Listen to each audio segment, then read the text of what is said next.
ចិត្តថាពេលនេះបងគិតច្បាំងហើយ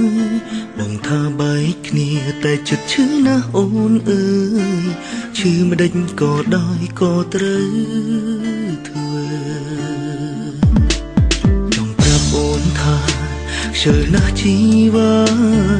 ចង់ប្រាប់ថាខ្ជិលស្រឡាញ់គ្នាទៀតបានស្រឡាញ់ឈឺចាប់ជាងពេលឃ្លាតខំអ្វីទៀតនំតែឈឺ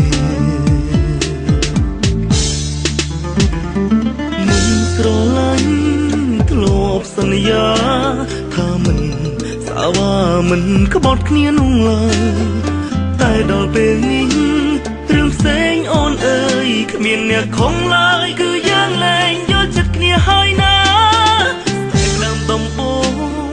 សែនមានន័យគឺស្រី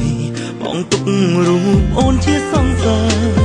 ផ្ដេចគ្រប់យ៉ាងបដូរព្រោះចិត្តជីវ៉ា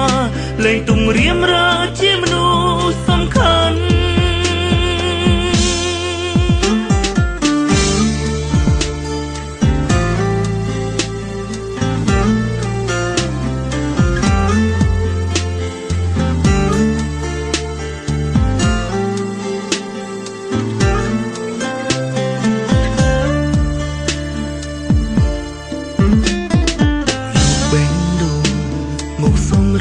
ចិត្តថាពេលនេះបងគិតច្បាំងហើយបងថាបែកគ្នាតែចិត្តឈឺណាស់អូនអើយឈឺមិនដេចក៏ដោយក៏ត្រូវធ្វើចង់ប្រាប់អូនថាខ្ជិលណាស់ជីវ៉ាចង់ប្រាប់ថាខ្ជិលស្រឡាញ់គ្នាទៀតបានស្រឡាញ់ឈឺចាប់ជាងពេលឃ្លាតខំអ្វីទៀតនំតែឈឺមិនស្រឡាញ់ធ្លាប់សន្យាថាមិន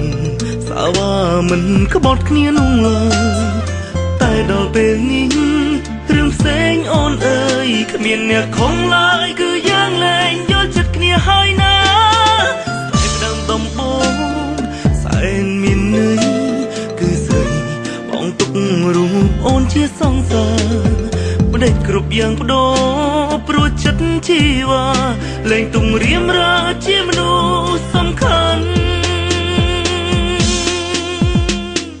មិនស្រឡាញ់ធ្លាប់សន្យាថាមិនសាវ៉ាមិនក្បត់គ្នានោះឡើយតែដល់ពេលនេះរឿងផ្សេងអូនអើយគ្មានអ្នកខំឡើយគឺយើងលែងយល់ចិត្តគ្នាហើយណាតែផ្ដើមដំបូងសែនមានន័យគឺស្រីបងទុករូបអូនជាសង្សារតែគ្រប់យ៉ាងបដូរព្រោះចិត្តជីវ៉ាលែងទុំរៀមរើជាមនុស្សសំខាន់តែគ្រប់យ៉ាងបដូរព្រោះចិត្តជីវ៉ា